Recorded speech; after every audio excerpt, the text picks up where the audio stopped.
Bonjour à tous et bienvenue dans cette vidéo. Aujourd'hui on regarde comment caler le tempo de Reaper sur une piste déjà enregistrée. Dans cette vidéo on va régler le tempo de Reaper pour qu'il soit parfaitement calé avec une piste que l'on a déjà enregistrée. L'intérêt est de pouvoir utiliser le métronome de Reaper pour enregistrer d'autres pistes, mais aussi de pouvoir ajouter des pistes MIDI qui elles seront parfaitement calées sur un tempo donné. Dans mon exemple, je vais importer deux pistes, la première de batterie et la seconde de basse.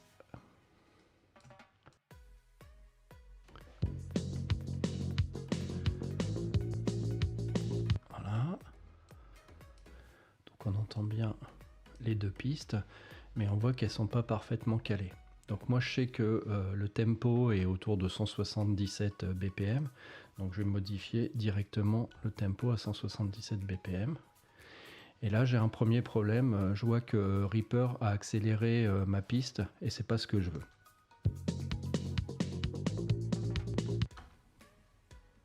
Donc je vais remettre ma piste à 120 BPM. Et je vais aller dans le Project Setting. Alors je clique File, Project Setting. Ou alors je clique sur le petit i ici. Ou alors je fais Alt, Entrée. Et dans Time Base for Item, je change de Beats à Time. Ça va permettre de désynchroniser la piste du tempo de Reaper et donc de le raccrocher au chronomètre de Reaper et plus par rapport au battement. Donc là, si je change mes BPM, 177, on voit que ma vitesse n'a pas changé. Je vais me recaler pile poil. Voilà. Et donc je peux lire ma piste.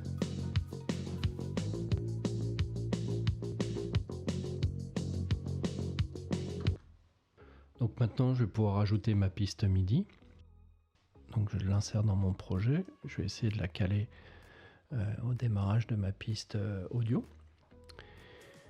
Et donc a priori quand on regarde comme ça elle a l'air bien calée, mais plus j'avance sur mon projet, plus je vois que j'ai des petits décalages, jusqu'à un décalage significatif entre la grosse caisse, la snare et puis la piste MIDI. Donc ça c'est parce que je suis pas tout à fait à 177 BPM sur ma piste enregistrée, et donc c'est ça qu'il va falloir que je retravaille pour caler parfaitement la piste MIDI par rapport à ça.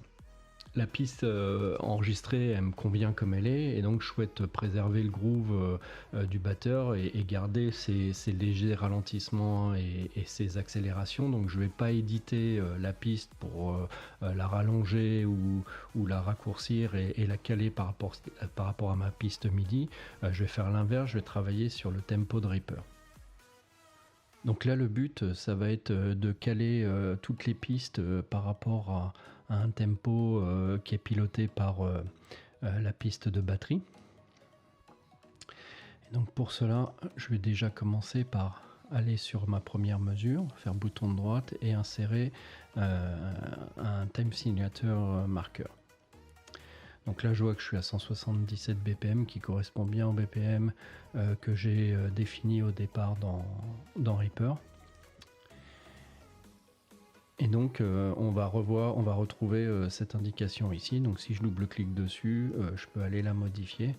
Et donc ça va me modifier la grille à chaque fois. Et donc on peut constater que le MIDI a suivi.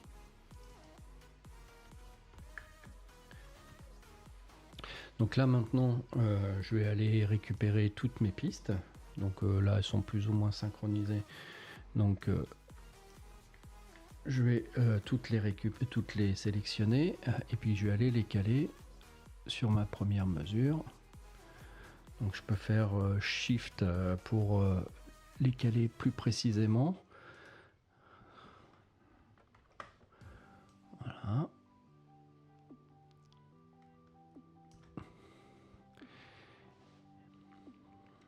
Donc on voit que la midi, elle mériterait d'être calée un petit peu. Voilà, donc là on est bien calé par rapport à cette première mesure. Puis on voit par contre qu'on se décale petit à petit. Donc là pareil, pour les recaler, bouton de droite, insérer un marqueur. Donc je zoome et puis en cliquant sur CTRL et en sélectionnant le marqueur, je vais aller le caler sur le premier, sur la première transiente. Voilà. Donc je peux aller faire ça pour chacune des mesures pour me caler parfaitement. Et donc là, si je lance ma piste, on va mettre le métronome. Voilà. Donc là, on voit qu'on est parfaitement calé. Par contre, si je vais plus loin, on entend bien que ça se décale petit à petit. Donc là, idéalement, il faudrait que j'ajoute sur chaque mesure un time marker. Donc faire bouton de droite, insérer un time marker, aller sélectionner la valeur, sélectionner le time marker, le caler parfaitement sur la piste, faire le suivant, bouton de droite, insérer un time marker et le caler parfaitement sur mon début de piste, donc en faisant des zooms, des dézooms. Donc ça c'est un petit peu rébarbatif, donc on a une solution pour automatiser tout ça, donc en faisant option préférence ou alors CTRL P. Et donc on va dans Mouse Modifier, dans le contexte Ruler,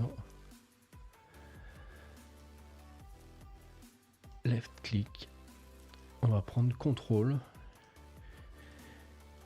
et là quand on double-clique dans cette zone, on peut aller chercher dans Action List, et là dans Action List, on va aller chercher Tempo Envelope, Insert. Voilà. Et donc là, on va sélectionner le premier. Et à partir de ce moment-là, en fait, quand on appuiera sur CTRL et sur la souris à la mesure, ça va nous ouvrir, ça va nous ajouter un tempo marqueur sans nous ouvrir l'afficheur, le menu pour définir les valeurs. Donc on va gagner déjà un petit peu de temps. Donc je clique sur CTRL. Voilà. Donc là, déjà, on gagne un petit peu de temps. Donc on peut le faire assez rapidement. Donc là, je vais pouvoir ajouter plein de time markers. Et après, ce qu'il va falloir que je fasse, c'est d'aller les régler un par un. Donc pareil, en cliquant sur CTRL, en allant sélectionner le time marker, cliquant sur CTRL pour le régler parfaitement. Donc c'est encore un petit peu long. Et donc une des solutions qu'on peut proposer, c'est d'aller dans Action List, Show Action List, et donc taper dans le filtre Move Cursor Tempo. Et donc on va pouvoir aller sélectionner ce raccourci là qui va avoir pour effet en fait d'aller sélectionner directement le marqueur de tempo. Donc le problème c'est que à chaque fois que je vais l'utiliser, la fenêtre va se fermer. Donc là je peux cliquer sur Options. Et donc je vais désactiver Close After Action on Double Click. Donc là c'est bien désactivé. Et donc ça va me permettre de sélectionner un tempo marqueur, de double-cliquer dessus, d'aller sélectionner l'autre, et ainsi de suite, sans que la fenêtre se referme. Donc là, en zoomant un peu, ça devient très facile d'aller modifier chacune des valeurs. Donc là, c'est le dernier. Et à la fin, alors, si je veux remettre en état pour qu'il se ferme après le double clic, je reclique ici, donc ça le réactive, et donc je ferme. Donc après, je peux trouver que j'ai un marqueur qui n'est pas forcément bien placé, donc je peux imaginer en avoir oublié un, par exemple. Voilà. Et donc j'imagine que je suis sur celui-là, je suis en train de le régler. et je me rends compte que celui-là est pas du tout bon. Le problème, c'est que quand je vais régler celui-là, il va me bouger tous les autres. Donc si j'ai déjà fait le boulot, que c'est juste un oubli, j'ai une solution, c'est de faire CTRL-ALT, et donc ça va me bouger que le marqueur que j'ai sélectionné, sans bouger les autres. Donc quand on a fait l'exercice sur l'ensemble des pistes, donc on a énormément de time markers, mais là ça va nous permettre de vérifier qu'on est bien calé.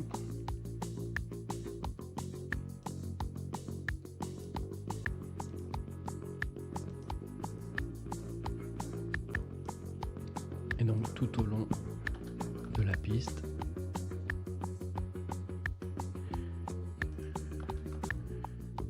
et jusqu'à la dernière mesure, on sera parfaitement calé, et donc là la piste MIDI ne pose plus aucun problème. On va l'avoir adapté mesure par mesure au tempo de la piste de batterie.